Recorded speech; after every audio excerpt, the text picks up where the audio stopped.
জাহাঙ্গীরনগর বিশ্ববিদ্যালয় থেকে আমাদের সঙ্গে যুক্ত হচ্ছেন সহকর্মী নাজমুল হুদা। নাজমুল, চাকসু নির্বাচনের তফসিল ঘোষণা করা হয়েছে, এ নিয়ে শিক্ষার্থীদের আগ্রহ কেমন দেখছেন আর বিশ্ববিদ্যালয়ের সার্বিক পরিস্থিতি জানাবেন।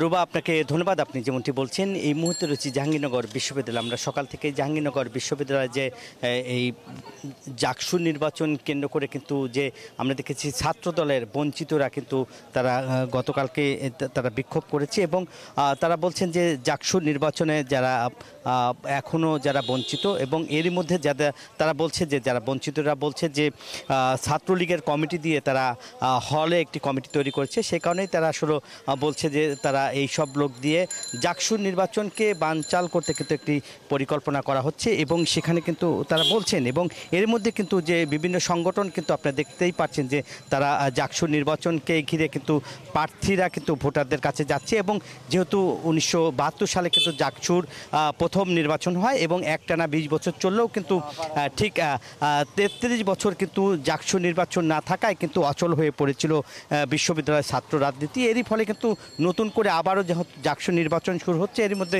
চাঞ্চল্যকার ফিরে এসেছে এবং সবার মনে কিন্তু একটি নির্বাচনমুখী হয়েছেন। এই ছিল জাহাঙ্গীরনগর বিশ্ববিদ্যালয়ের জাকসুর সর্বশেষ খবর। ফিরে যাচ্ছি স্টুডিওতে।